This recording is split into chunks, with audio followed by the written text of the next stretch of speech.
5th of June, Rabbi Moore, Parsha Hashavua with Rashi. Hey, Meir. Sorry I'm late. That's okay. No problem. I've got the carpenter here doing the kitchen. Okay. Well, hopefully it'll come out well. Yeah, he's doing a great job. Great.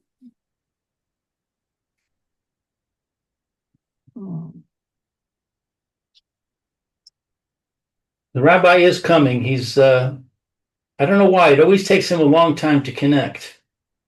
Ah, okay. Here he comes. Okay.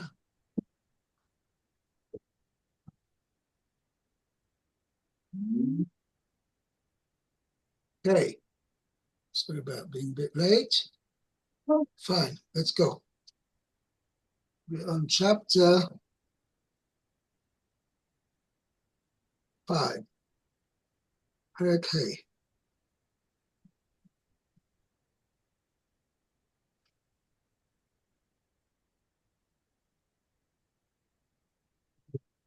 Okay, Pasuk Elu, you in the middle of your turn over here. Pasuk base. Yeah, I think I was doing the Rashi, wasn't I? Yeah, let's do the Pasuk again, and then we'll do the Rashi. Okay, Tzav es b'nei Yisrael v'shalchu min ha-machaneh kol tarua v'chol zav v'chol tamei la nafesh. Okay. So it says, command the children of Israel that they shall send away from the camp all that have tsaras and all who have a zav emission and all who are tamei from a corpse. Yeah. By the way, you translated each one as all. Kol tzara. It was most probably, there's a difference between the word kol and koil. I'm not going to go into it now, but kol means each one. Kol tzara, any person afflicted with tzaras, v'chol zav, and any zav, anybody who has a impure emission, v'chol, and all who are tomei lanefesh.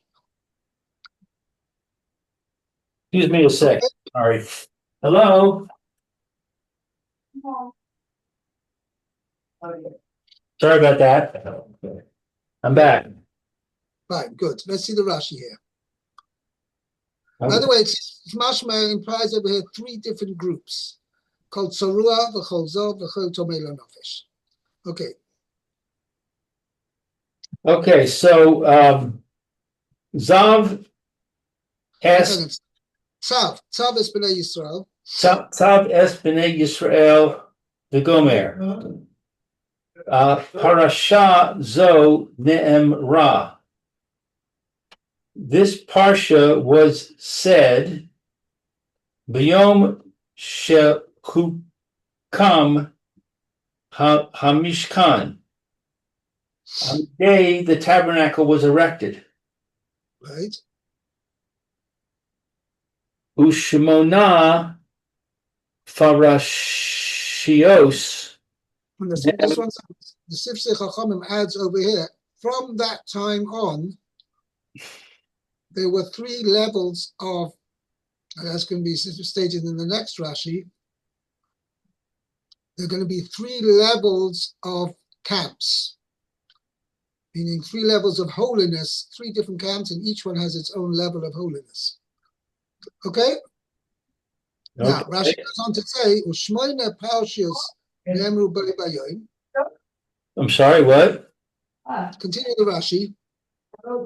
Okay, so Ushmona parashios ne'emru bo bayom. 8 sections were said on that day.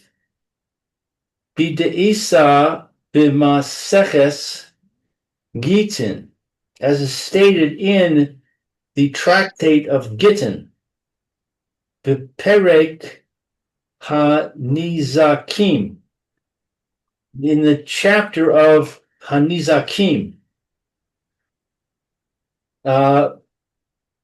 Vishalchu min ha-machaneh, shalosh machanos hayu sham. There were 3 camps there. Bish'as chaniyasan, at the time that they were encamping. Right. Toch hakilayim, within the curtains, Means which was within the enclosure, within the chutzah of the Mishkan.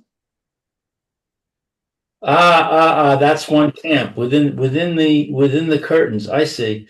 He machane shechina. That is the camp of the divine presence. Right. Chanias ha-leviim saviv. The encampment of the Levites surrounded it. Kamo shemeforash b'farashas b'midbar Sinai, as is stated in Parsha b'midbar Sinai. It's last week's Parsha. He machane Leviah. That is the camp of the Leviim. Umisham, and from there, ad sof machane hadigalim, to the end of the camp of the divisions. Flags, yeah. Digalim is the flags, I guess, right? Right. L'chol arba haruchos, in all 4 directions. He machane Yisrael. This is the camp of Israel. Hatzaru. No, you read it right the first time. Hatzarua. Hatzarua. Okay, I'm missing a vowel there. Hatzarua. One who has tsaras. Nish taleach chutz lechulan, is sent out of all of them. Hazav, one who has a zav, a mission, mutar b'machane Yisrael, is permitted in the camp of Israel. Umushulach min hashtayim, but he's sent out of the other 2. V'tamei lanefesh, and one who is tamei from a corpse, mutar af bishel levia, is permitted also in the camp of the Levites. Ve'eno mushulach ella mishel shechina, and he's only prohibited from the camp of the divine presence. V'chol zeh darshu rabosenu, and all of this was expounded by our rabbis. Min hamikdaos, Mikraos. It's a resh. raos b'maseches psachim, from the verses of the chapter, the book of Psachim. No, in the tractate Psachim. All this was expounded by our rabbis, Mina Mikros, from the verses over here, because the Gemara says, it says 3 times to send them away. This passage says, "V'yishalchu min hamachane kol tzura v'kol zuchotim min hafish." Next pasuk says, Mizoch v'ad nekeva tushalechu, el michutz lamachane tushalachum. So it says three types of sending away, to which the Gemara says we must be therefore referring to three different camps. And the Torah indicates what are the three different camps over here, called Sorua, V'chol Zav, V'chol Tomei Lo Nofesh. These are the three different levels of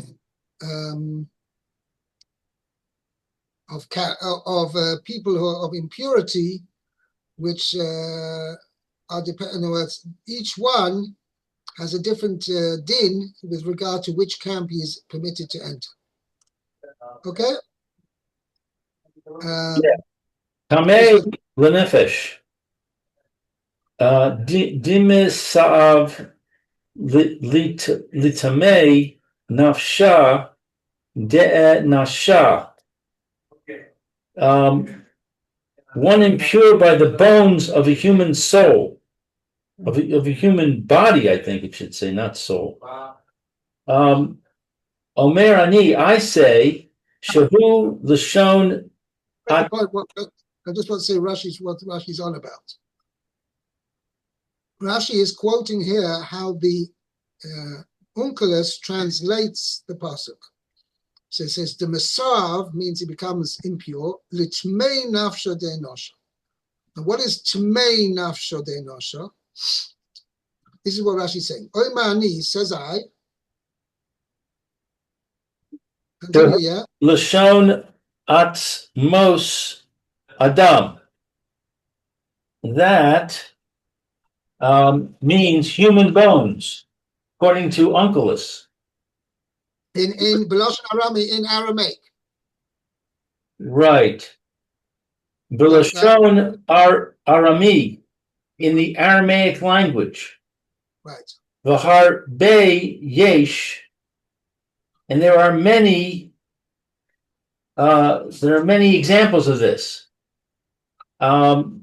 Bivreshis Rabbah, in Bereshis Rabbah, ad riyanus she'ik tamya, which means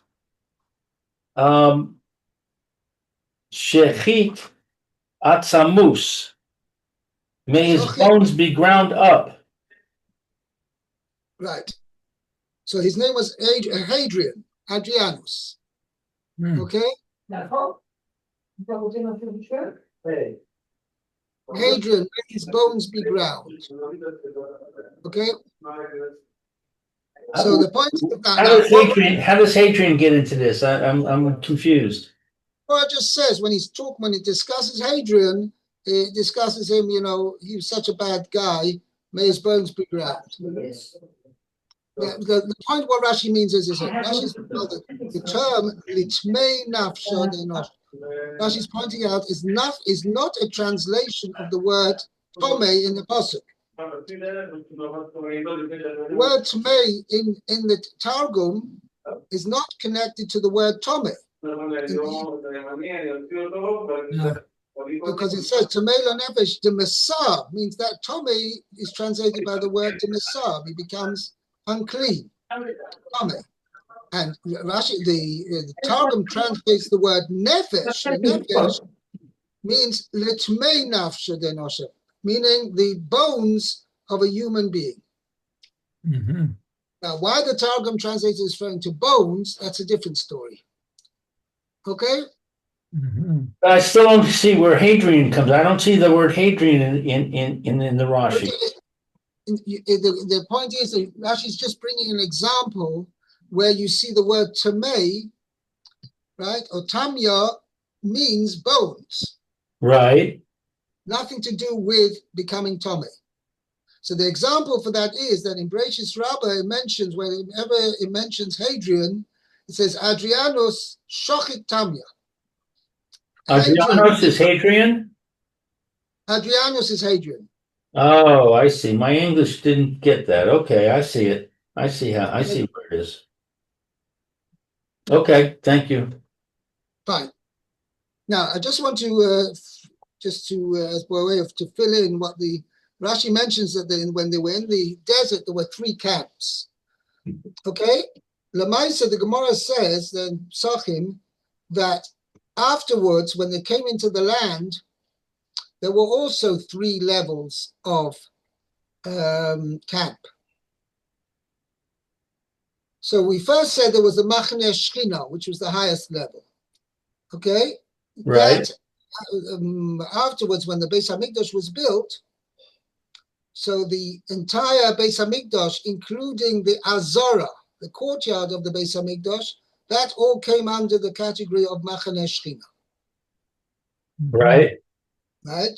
The second level, Machane Leviyah, when that was represented later by the Har Habayis, the actual Temple Mount, which was much larger area than the Beis Hamikdash itself, than the Azara, that was equivalent to the Machane Leviyah in the times of when they were in the desert. Okay, and the third level, which means Machane Yisrael, was within every walled city. Every walled city had a din like Machane Yisrael, and therefore anybody who was a Metzora was sent out of the walled city. Hence, we had the story, if you remember, with Gehazi and his 3 sons. There were 4 Metzoroim. We had it in the Haftarah of Parshas Metzora.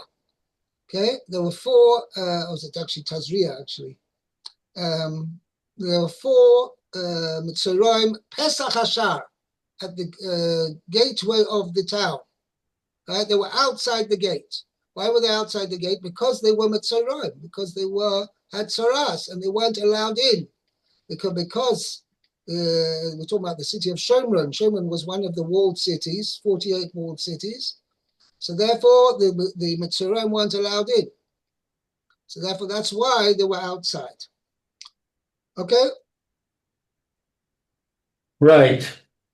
Fine. Let's continue now. Meir. Pasuk Gimel. Hello? Hello? Hello. Yeah, Pasuk Gimel. Oh, Gimel. Oh, okay. I didn't see any Rashi there. Okay, Gimel. It says, Mizachar ad nikeva tishalechu el mechutz lamachane tishalchum belo yitamu et machanehem asher ani shochein betocham. Okay, so let's see. From the males and females, to females, you'll send to outside the camp, and they should not be impure. Machanayim in the camp. They should not defile their camp. Defile in the camps. Okay. Asher ani shochein, where I dwell within them. So that's Hashem dwelling, I guess. Okay. Okay. So Dalid. Vayasu chen b'nei Yisrael v'yishalchu. Vayishalchu, it's past tense. Vayishalchu, okay. All right. El michutz lamachaneh ka'asher diber Hashem el Moshe kain asu b'nei Yisrael. And the children of Israel did this. They sent them to outside the camp. When Hashem spoke to Moshe, so they did. So Bnei Yisrael did this. Right. Okay, so no, Rashi's not. As Hashem had spoken to Moshe, so the Bnei Yisrael carried out. So they fulfilled that. Okay, great. Okay. And then Vaydaber Hashem el Moshe lemor. So Hashem spoke to Moshe saying, he said, Daber el bnei Yisrael, ish o isha, ki ya'asu mikol chatot ha'adam lim'ol ma'al b'Hashem ve'ashma hanefesh hahi. So speak to the children of Israel, says a man or a woman, kiyasu, who does a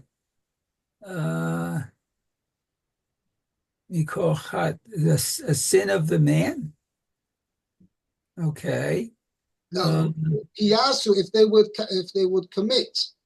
Okay. Kol chatos, any of the sins of man. Of man. Okay. Against Hashem.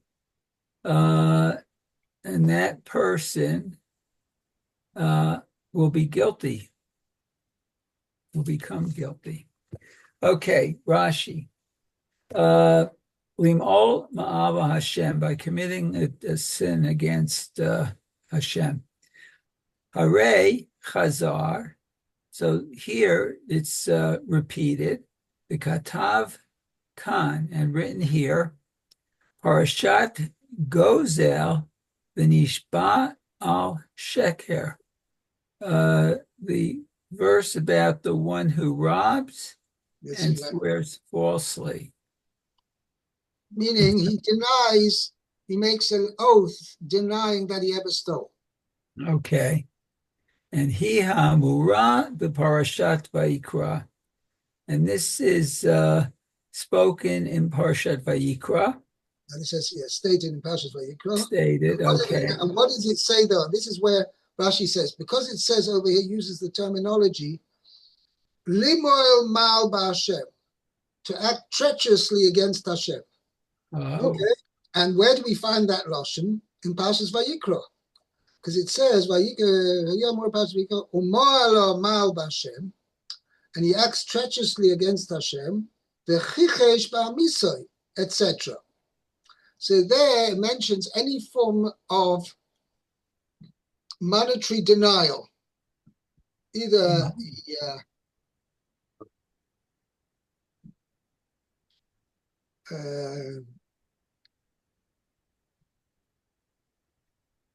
okay, it says that either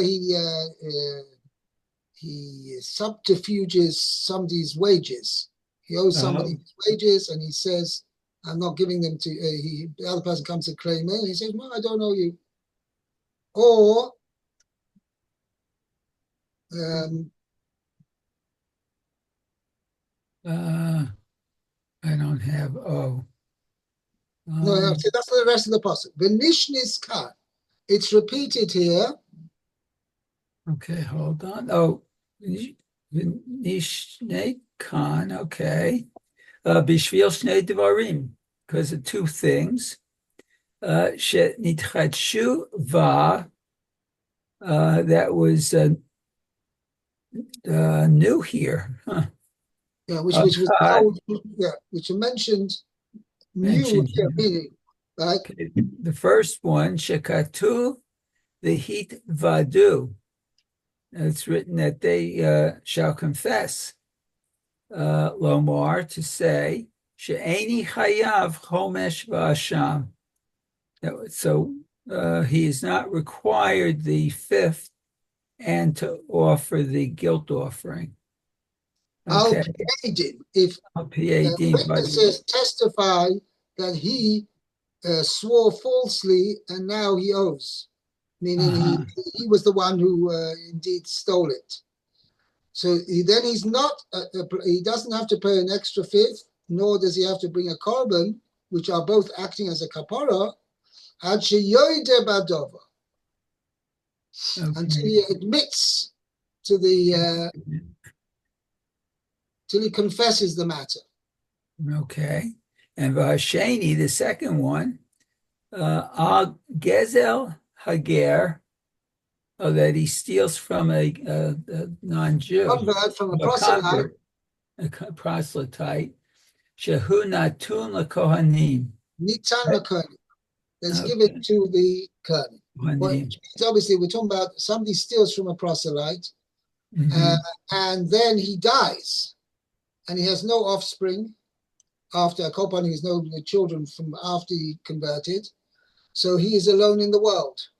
And since he has, so if he dies without any inheritors, so where does the person who stole, to whom does he repay the money? Right. Yeah, to whom does he repay the money? So the pasuk says over here, he gives it to the Kohanim. We're going to see the pasuk in Eilo Ish Goyel, pasuk Ches. If somebody doesn't have a redeemer, which means he has no inheritor, okay, then you give it to the Kohen.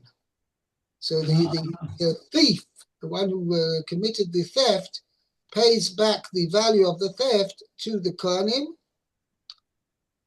And besides, he has to bring also a sacrifice, Eila Kippurim, a ram, sacrificial ram, he has to bring as a korban. For atonement. As an atonement. Okay. Okay. Very nice. Fine. Okay, we'll end here. Wish you a very, very good Shabbos. Okay, have a good Thank you, Shabbos. Rabbi. See you, Meir. Okay, bye now.